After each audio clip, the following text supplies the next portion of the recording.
생명의 부활로 나아가는 그날, 그때를 향하여 전진하는 주님의 몸된 교회, 새생명교회 되기를 우리 주 예수님의 이름으로 축복합니다.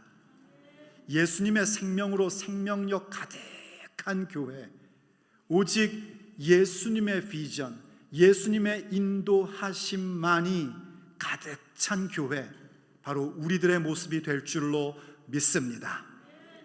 지난 38년 동안 이 교회를 세우시고 인도하시고 부흥케 하신 우리 하나님 아버지께 모든 영광과 찬양과 감사를 올려드립니다. 주님께서 모든 것을 하셨습니다. 여러분의 헌신과 수고, 눈물과 기도가 있었음을 익히 알고 있습니다. 하지만 그렇게 헌신하고 수고하고 눈물 뿌리며 기도했던 그분들은 이 모든 것이 그들로 인함이 아니라 하나님의 은혜로 말미암음을 알고 있습니다. 그렇기 때문에 우리는 고백합니다. 이 모든 것이 하나님의 은혜로다. 그분의 은혜입니다. 그리고 이제 앞으로 하나님께서는 우리 교회 가운데 놀라운 부흥의 역사를 만들어 가실 것입니다. 이 시대 가운데 영적 각성의 운동과 부흥의 운동을 새생명교회 가운데 베풀어 주실 것입니다. 새생명교회를 통하여 이 세대를 향하여, 이 지역을 향하여 제사장적 교회된 모습을 통해서 아버지의 뜻을 이루어 내실 것입니다. 그 또한 하나님의 은혜로 이루어질 것입니다. 원하는 것은 오늘 모인 여러분들 모두 다 한 사람 한 사람이, 지금 이 말씀을 듣고 있는 여러분 모두 다 한 사람 한 사람이 이 하나님의 부흥과 하나님의 일하심의 사역 가운데에 동참되기를 간절히 원합니다. 바로 그렇게 새 생명교회 되시기를 예수님의 이름으로 축복합니다. 교회는 성경 언어의 문자적인 의미로 보면 부르심을 받은 자들의 모임입니다. 성경은 고대 그리스어에 나와 있는 에클레시아라는 단어를 선택하여 예수님을 믿는 사람들의 모임에 그 단어를 사용했습니다. 특별히 사도 바울을 통하여 하나님께서는요, 하나님의 교회가 무엇인지를 명확히 가르쳐 주셨습니다. 고린도에 있는 하나님의 교회, 곧 주 예수 그리스도로 말미암아 거룩하여지고 성도라 부르심을 입은 사람들, 그들이 교회입니다. 그리고 각 처에서 그들과 우리의 주 되신 예수님의 이름을 부르는 자들, 그들이 바로 교회입니다. 그리고 또한 그러한 교회인 우리들은 예수님을 머리로 하여 모인 몸된 존재들입니다. 그러므로 우리는 교회를 이렇게 설명할 수 있습니다. 교회는 바로 예수님을 믿는 우리들입니다. 저와 여러분이 예수님을 믿음으로 말미암아 주님의 몸된 교회가 된 것입니다. 그리고 또한 주님의 몸된 교회라 함은 예수님의 이름을 부르는 자들이 모여 오직 예수님만이 머리됨을 인정하는 사람들입니다. 그들이 바로 참된 교회요, 건강한 교회이며 주님께서 기뻐하시고 주님께서 사용하실 교회입니다.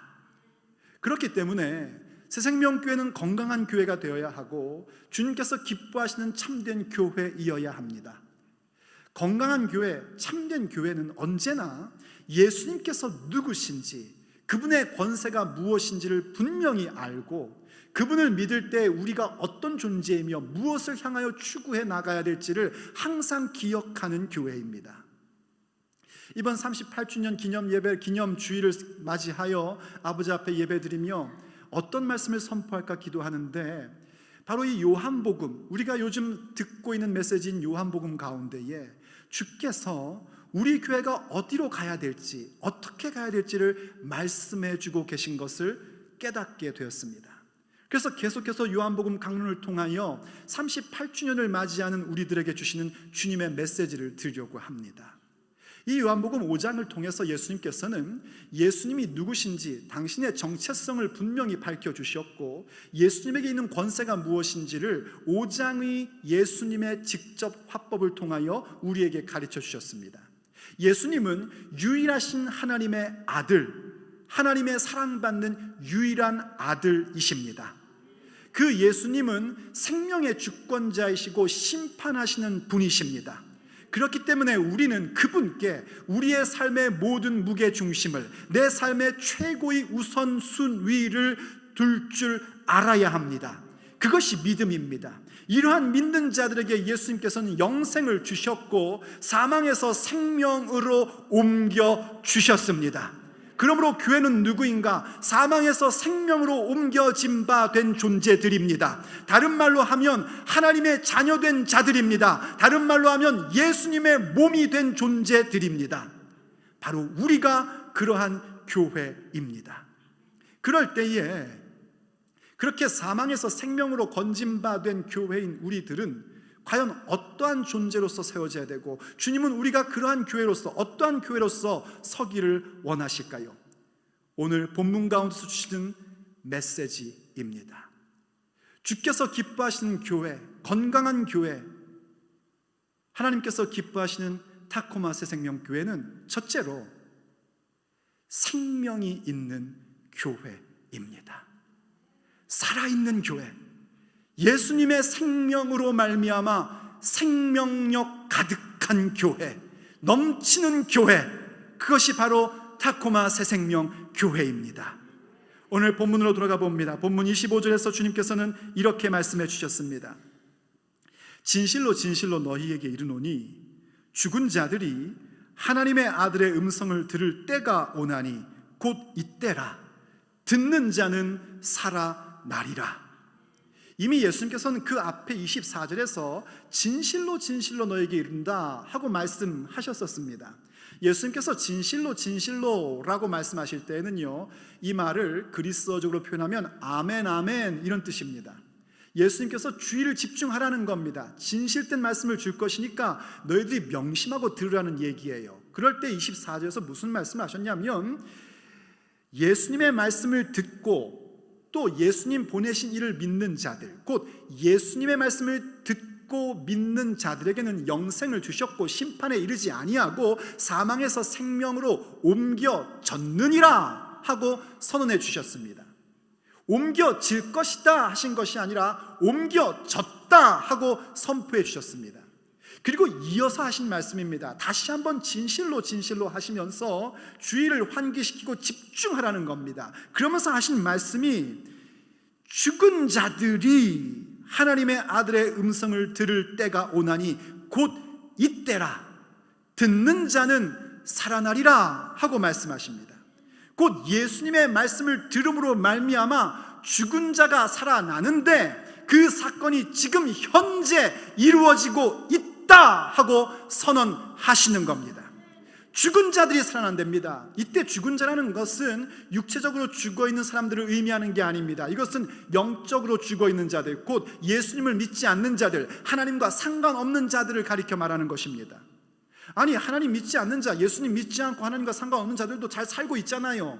맞습니다. 그들도 살아 있습니다. 그러나 그들의 상태는 어떤 상태냐면 대지로부터 뿌리째 뽑힌 나무와 같은 상태입니다. 생명의 공급을 받는 대지로부터 나무가 뿌리째 뽑혀 있으면 그 안에 내재되어 있는 에너지 때문에 여전히 잎이 푸르고 꽃도 피어 있는 상태고 열매도 그대로 있을 수 있습니다. 하지만 우리는 압니다. 생명을 주는 대지로부터 뿌리째 뽑혀 있기 때문에 그 나무는 살아있는 것처럼 보이지만 실상은 죽은 것이라는 사실을 압니다. 그 나무가 회복될 수 있는 방법은 한 가지밖에 없습니다. 아직까지 그 나무 가운데 내재되어 있는 에너지가 있을 때에 하루빨리 생명을 주는 대지로 뿌리를 다시 심어야 하고 내려야 합니다. 믿지 않는 사람들의 상태는 바로 그렇게 뿌리째 뽑힌 나무와 같은 인생입니다. 그들이 다시 생명을 얻을 수 있는 방법은 한 가지밖에 없습니다. 육체의 생명이 남아있는 그때에 생명의 근원 되신 주님께로 돌아와야 합니다. 그것만이 생명을 얻을 길입니다. 우린 그 사실을 몰랐었습니다. 예수님께서 생명의 주요 심판주라는 사실도 알지 못했었고 예수님만이 내 삶의 무게중심을 드려야 할 뿐이라는 사실도 알지 못했습니다.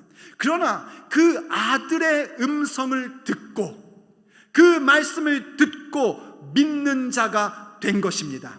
그래서 우리에게 생명이 임하게 되었습니다. 그러므로 교회는 어떤 교회가 되는가? 바로 주님의 말씀을 듣고 생명이 있는 교회여야 합니다. 오직 예수님의 말씀만을 듣는 교회여야 합니다. 사랑하는 여러분, 예수님 믿는 교회이십니까? 그렇다면 주님의 말씀만을 들으십시오. 사람의 말 듣지 마십시오. 세상의 말 듣지 마십시오. 나의 말도 듣지 마십시오. 엉뚱한 소문도 듣지 마십시오. 오직 주님의 말씀만을 들으십시오. 거기에 생명이 있습니다. 그때 우리가 생명 있는 교회로, 생명이 풍성한 교회로 세워질 수 있는 것입니다. 그리고 더 나아가서 그렇게 생명이 있는 교회요, 주님의 말씀을 듣는 교회이기에 주의 말씀을 듣고 예수님의 음성을 듣고 생명 풍성한 교회에게 우리는 무엇을 하는가? 바로 그 말씀을 전하는 교회가 되어야 합니다. 예수님께서도 분명히 24절에서 영생을 얻었고 사망에서 생명으로 옮겨졌느니라 하신 다음에 하신 말씀이, 죽은 자들이 하나님의 아들의 음성을 들을 때가 오나니 곧 이때다, 지금이다 하고 선언하시며 듣는 자들은 살아나리라 하셨습니다. 그와 같이 교회된 우리들도 예수님의 말씀을 듣고 믿음으로 영생을 얻었으며 사망에서 생명으로 옮겨진 바 되었으면 그 풍부한 생명력을 가지고 믿지 않는 자들에게 이제 예수님의 말씀을 듣고 믿을 때가 되었으니 그것은 지금이다 하고 선언할 수 있어야 됩니다. 왜냐하면 우리는 바로 그렇게 그리스도의 대사로 부름을 받은 자들이기 때문입니다. 고린도후서 5장 20절로 가보십시오. 주님의 말씀이 이렇게 우리에게 말씀해 주고 있습니다. 그러므로 우리가 그리스도를 대신하여 사신이 되어, 대사가 되어 하나님이 우리를 통하여 너희를 권면하신 것 같이 너희를 대신하여 간청하노니 너희는 하나님과 화목하라. 예수님 안에 있는 생명을 만나고 주님의 음성을 듣고 예수님 만나 생명을 얻은 사도 바울이 그와 함께하는 일행과 함께 자기들의 정체성을 뭐라고 얘기하냐면 그리스도의 사신, 그리스도의 대사라고 얘기합니다. 우리도 마찬가지입니다. 우리도 그리스도의 대사입니다. 그리스도로 말미암아 부름을 받고 그 평화의 복음을 전할 수 있도록 부름받은 존재라는 사실을 기억하셔야 됩니다. 이 고린도후서 5장 20절 그 앞에 몇 절만 앞에 가면 17절에 우리에게 굉장히 유명한 말씀이 있습니다. 그런즉 그리스도 안에 있는 자들은 새로운 피조물이라. 이전 것은 지나갔으니 보라 새 것이 되었도다. 우리가 참 사랑하는 말씀입니다. 요한복음과 비교하자면 바로 사망에서 생명으로 옮겨졌도다 하는 선언입니다.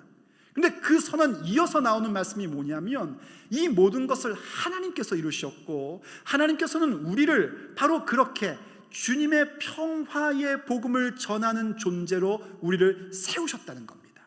화평하게 하는 직분을 우리에게 맡기셨고 화평하게 하는 말씀을 우리에게 부탁하셨다는 겁니다.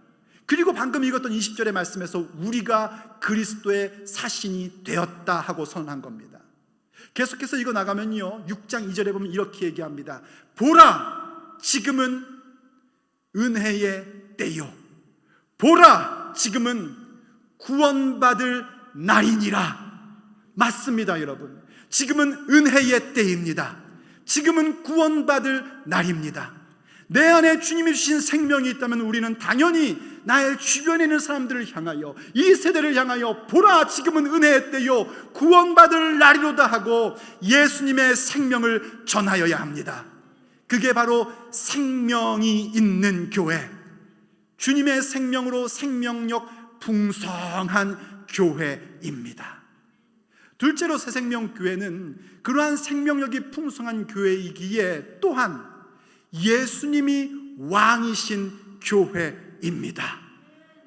오직 예수님이 왕이십니다. 우리 안에 생명, 예수님의 말씀을 듣고 생명을 얻게 되고 생명력 가득한 삶을 누리다 보면 우리에게 한 가지 분명한 진리의 말씀이 세워집니다. 그것은 바로 오직 예수님만이 나의 인생의 왕이시고 예수님만이 교회된 우리의 왕이시라는 진리입니다. 예수님만이 새생명교회의 왕이십니다. 그분만이 우리의 머리이십니다. 인정하시면 크게 아멘 하십시오.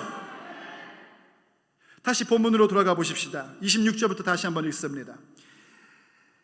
아버지께서 자기 속에 생명이 있음 같이 아들에게도 생명을 주어 그 속에 있게 하셨고, 여러분 이 말씀을 잘못 오해하면 안 됩니다. 생명은 아버지께만 있습니다. 오직 아버지께만 생명이 있기에 우리는 아버지께로 돌아와야 합니다. 그런데 계속해서 하신 말씀이 뭐냐면, 아버지께 생명이 있음 같이 아버지께서 아들에게 생명을 주었다라고 얘기합니다. 이 말씀을 잘못 오해하면 예수님은 원래 생명이 없었는데 아버지께서 어느 순간부터 예수님께 생명을 부여하셔서 아마 그때부터 예수님이 하나님이 되셨나 보지, 이렇게 생각하면 그건 이단입니다. 아주 큰일 납니다. 이단은 지옥 갑니다. 예수님은 처음부터 하나님의 아들이십니다. 곧 하나님이십니다. 태초부터 처음부터 계신 분이십니다. 이 말씀은 무슨 의미냐면 모든 생명이 삼위일체 하나님께 있습니다. 그런데 구약 성경 속에서는 성부 하나님이 삼위일체 하나님의 가장 대표적으로 전면에 나서서 사역하셨습니다. 그리고 성자와 성령님은 함께 사역하셨습니다. 그러다가 하나님의 계획 가운데에, 하나님의 경륜 속에, 섭리 속에 때가 이름에 그 아들 예수님께서 전면으로 나서셔서 아버지의 모든 권한, 권세, 능력, 존귀, 영광, 나라를 위임받으시는 때가 온 겁니다. 그게 바로 예수님께서 사역하시고 십자가에서 죽으시고 부활하시고 승천하신 때, 곧 예수님이 영광을 받으시는 때입니다. 지금 그에 대한 얘기를 하고 계시는 겁니다. 그러시면서 27절에서요, 또 인자됨으로 말미암아 심판하는 권한을 주셨느니라. 자, 이 말씀도 원문대로 번역을 하면 이런 겁니다. 생명을 주어 그 속에 있게 하셨고 심판하는 권세를 주셨느니라. 지난번에 우리가 봤듯이 우리 예수님은 생명의 주님이시며 생명의 주권자이시며 또한 심판하시는 분이십니다. 근데 왜 그렇게 예수님께 생명의 권한과 심판하시는 권한을 아들에게 아버지께서 주셨는가? 그 이유가 뭐냐면, 왜냐하면 그가 인자이기 때문이다 하고 말씀하신 겁니다. 이해가 되십니까? 이해가 되시는 줄로 믿습니다. 그때 이 인자라는 말을 더 풀어 설명하면 사람의 아들이라는 뜻입니다.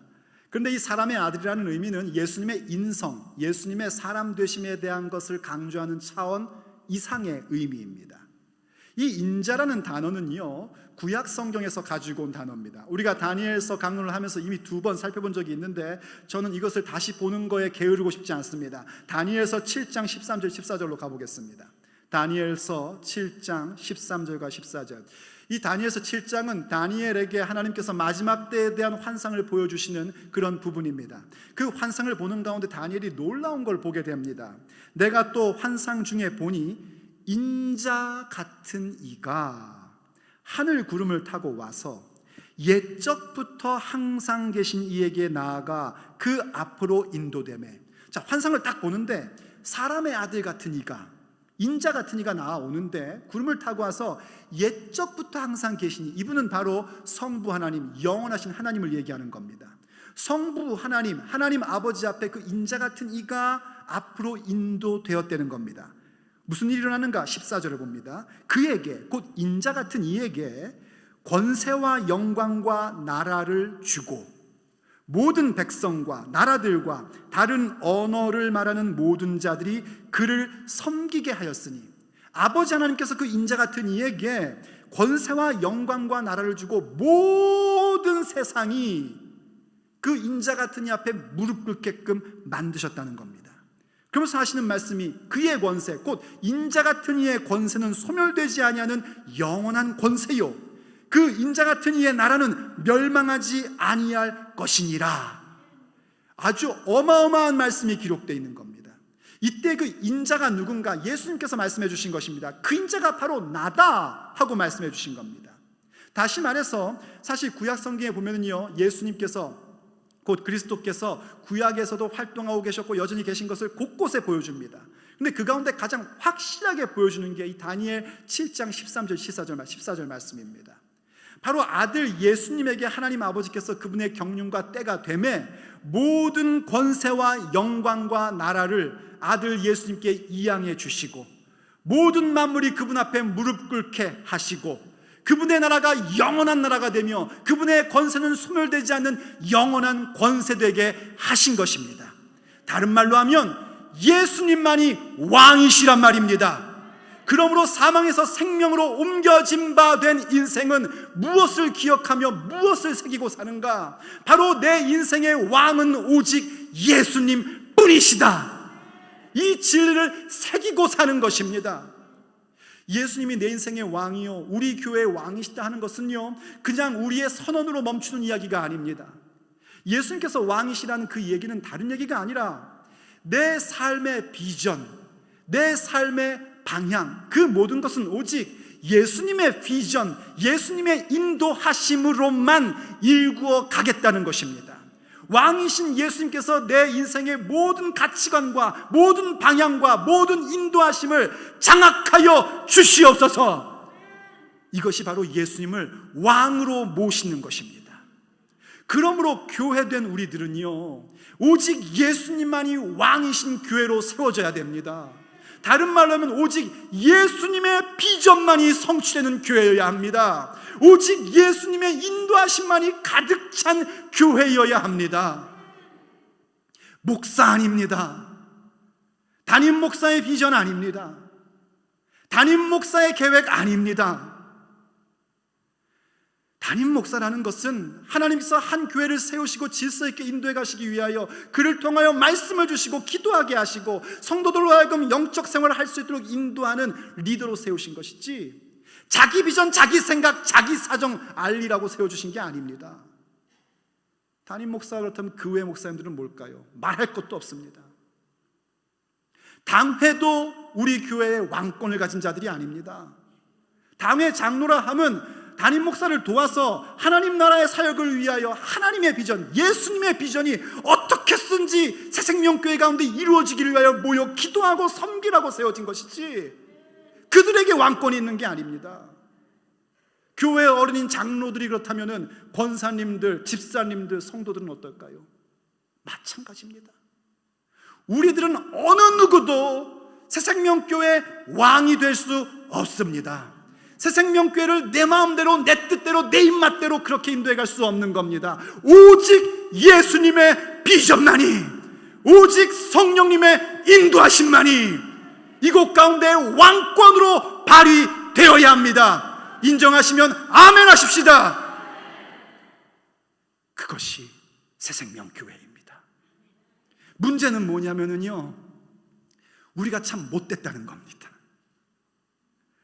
여전히 우리의 죄성이 우리를 계속 괴롭힌다는 겁니다. 이 쓴뿌리가 우리를 계속 괴롭혀서 예수님의 왕좌를 자꾸 넘본다는 겁니다.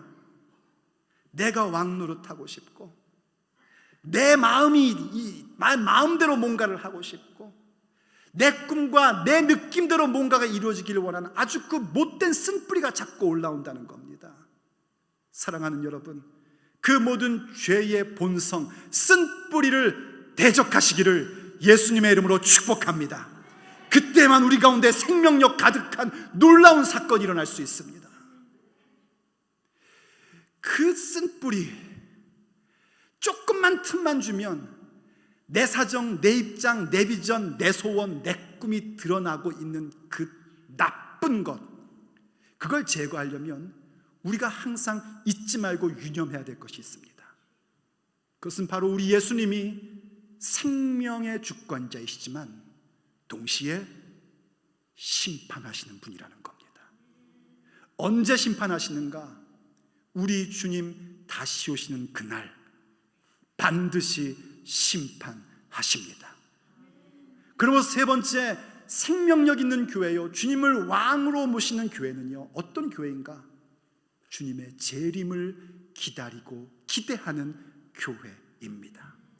오직 주의 재림을 기다리는 교회, 그때에만 우리는 예수님의 왕권을 온전히 받아들이며 그로 말미암아 얻은 생명력 충만한 교회로 함께 세워질 수 있습니다. 다시 본문으로 돌아가 봅니다. 28절 29절. 이를 놀랍게 여기지 말라. 예수님께서 하시는 말씀입니다. 예수님께서 생명의 주권자이시고 심판하시는 분이며 그분에게 우리의 삶의 모든 무게를 두어야 될 공경하여야 할 분이고, 그 아들의 음성을 듣는 자, 그 말씀을 듣는 자에게는 생명이 있고 그 생명을 얻을 때가 지금 이때가 되었다라는 그 사실, 그 부분들, 그리고 그것은 바로 예수님께서 인자 되심으로 말미암아 곧 예수님만이 모든 인류의 왕이시고 주권자라는 사실, 우리 교회의 왕이시며 내 인생의 왕이시라는 그 사실에 대해서 놀랍게 여기지 말라는 겁니다. 다른 말로 하면 그거를 의심하지 말라는 말씀이기도 합니다. 여러분, 그 사실에 대해서 놀라워하지도 마시고 의심하시지도 마십시오. 오직 받아들이십시오. 무덤 속에 있는 자가, 계속해서 봅니다. 무덤 속에 있는 자가 다 그의 음성을 들을 때가 오나니, 무덤 속에 있는 자들이 다 주님의 음성을 들을 때가 온답니다. 이때 무덤 속에 있는 자들은 좀 전에 봤던 25절의 죽은 자들과는 다른 겁니다. 25절의 죽은 자들은 영적으로 하나님을 믿지 않는 자들, 하나님과 상관없는 자들을 얘기하는 것인데, 여기 무덤 속에 있는 자들은 진짜 죽은 자들을 얘기하는 겁니다. 그 육체가 죽어서 땅속에 묻힌 자들, 그들을 얘기하는 겁니다. 그 죽은 자들이 다 주님의 음성을 들을 때가 온답니다. 그때가 언제입니까? 바로 우리 예수님 다시 오시는 그날입니다. 그때에 29절, 선한 일을 행한 자는 죄송합니다. 감기 걸린 거 아니고 사례가 잘못 걸려서 그럽니다. 선한 일을 행한 자는 생명의 부활로, 악한 일을 행한 자는 심판의 부활로 나오리라. 예수님 다시 오실 때를 지금 얘기해 주고 있는 겁니다. 예수님 다시 오실 때 최종적으로 이 땅에 있었던 모든 사람들이 전부 다 다시 살아납니다. 그때에 선한 일을 한 자는 생명의 부활, 악한 일을 한 자는 심판의 부활로 나온다는 겁니다. 물론 이것은 지금 예수님께서 마지막 때 이루어질 일들에 대해 자세한 말씀을 하고 계신 것이 아닙니다. 우리가 성경 전체들을 쭉 보면서 그걸 좀 순서적으로 가늠해 보면, 먼저 예수님이 다시 오실 때에 예수님 안에서 잠든 자들이 살아납니다. 그리고 그때 살아있던 우리들은 호련히 우리의 육체가 변화되어 공중으로 끌려 올라갑니다. 이른바 휴거라는 겁니다. 그리고 혼인잔치가 이루어집니다. 그런 사이에 대환란이 있게 되고, 그리고 그 후에 예수님과 함께 왕노릇하는 천년왕국이 이루어집니다. 그리고 요한계시록을 보면 그 천년의 왕국이 끝난 후에 잠깐 동안 묶어놨던 사단이 풀어지게 되고, 그 사이에 이제 사람들이 시험을 받는 그런 일들이 일어납니다. 그리고 나서 최종적으로 심판하시는 때가 옵니다. 바로 그때에 대한 말씀을 하시는 것인데, 오늘 예수님이 초점을 맞추시는 것은 말세에 어떤 일이 일어나고 주님이 오실 때 어떤 일이 일어난다 하는 것이 아니라, 우리가 예수님을 믿는 사람으로서 사망에서 생명으로 옮겨진 사람이라면 무엇을 바라보고 무엇을 향하여 나아가야 하는가? 바로 주님 다시 오시는 날 생명의 부활로 나아가는 것을 마음의 소원으로 품고 살라는 겁니다. 자, 그런데 우리가 또 이상한 건 뭐냐면, 예수님께서 말씀하시기를 선한 일을 행한 자는 생명의 부활이요 악한 일을 행한 자는 심판의 부활이다 말씀하셔서, 잘못 오해하면 마치 우리의 구원이 우리가 선한 일을 했느냐 악한 일을 했느냐에 따라 가늠되는 것처럼 착각할 수 있습니다. 그렇지 않습니다. 구원은 오직 예수님을 믿음으로만 이루어집니다. 그럼 이 말씀은 무슨 얘기인가? 이 말씀을 이제 우리가 로마서 2장을 통해서 해석을 해야 됩니다. 로마서 2장 6절 이하를 보면요, 이렇게 우리에게 말씀해 주고 있습니다. 하나님께서 각 사람에게 그 행한 대로 보응하시되. 여러분, 성경을 아시는 분들은 아시겠지만요, 이 로마서는 믿음으로 말미암아 구원받음을 강력하게 선포해 주는 책입니다. 그런데 뜬금없이 갑자기 각 사람에게 행한 대로 보응을 하신대요. 그러면서 하시는 말씀이 참고 선을 행하여, 7절입니다. 참고 선을 행하여 영광과 존귀와 썩지 아니함을 구하는 자에게는 영생으로 하시고, 이렇게 말씀하십니다. 근데 이 말씀을 짧게 설명하면 이 얘기입니다. 참고 선을 행한다는 것, 그건 다른 말로 하면 우리가 이 땅에 살면서 인내하면서 선하게 사는 겁니다. 착한 일 하는 겁니다.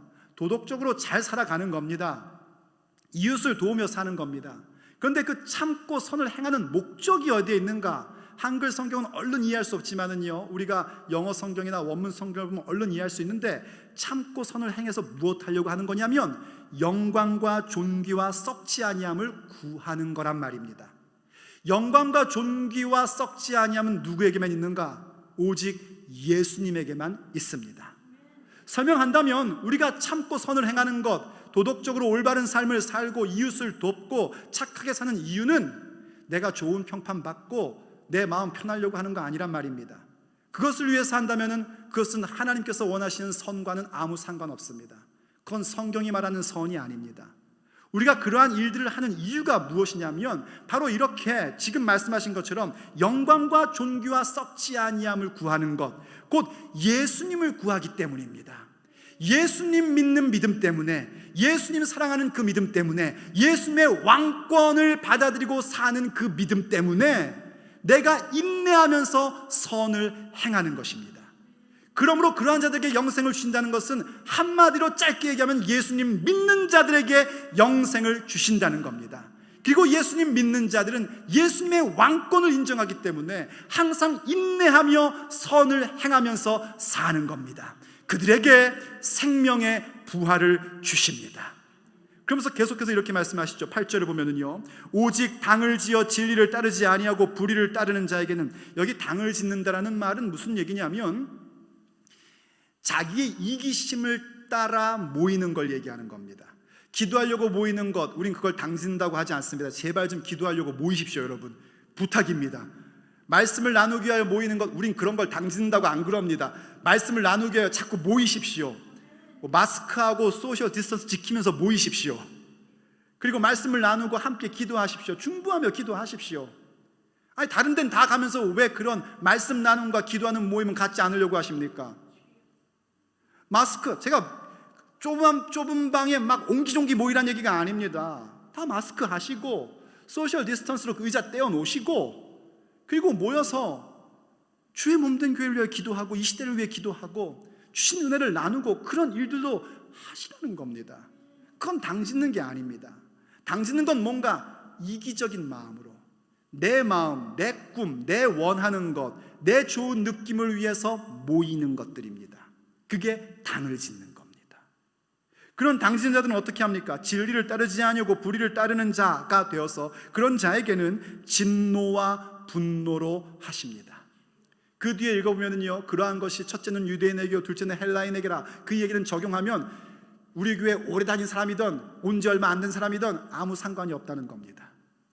바로 예수님을 믿는 믿음을 가지고 썩지 아니할 것을 구하는 믿음 가지고 참고 인내하는 자들에게는 생명의 부활, 영생으로 베풀어 주시고, 자기의 유익, 자기의 생각, 자기의 좋은 느낌을 위하여 끼리끼리 모여서 진리를 거스린 자들에게는 분노와 진노로 하신다는 것이 하나님의 정의입니다.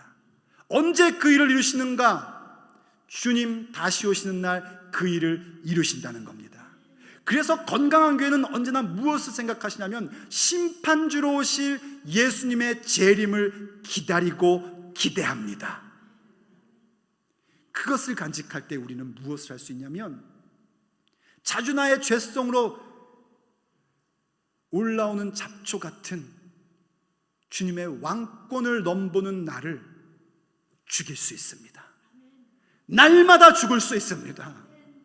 그리고 그러한 자들에게 주시는 예수님의 생명의 풍성함을 누리며 주님의 비전이 우리 가운데 성취되는 그 현장 속에 우리가 주의 몸된 교회 지체들로 세워질 수 있는 것입니다. 사랑하는 성도 여러분, 주께서 지금까지 우리를 이렇게 인도해 주셨습니다. 그러니 앞으로도 우리를 인도해 주실 것입니다. 그러므로 주님 오시는 날을 바라보십시다. 주님 다시 오실 그때까지 오직 예수님만을 왕으로 섬기는 교회가 되십시다.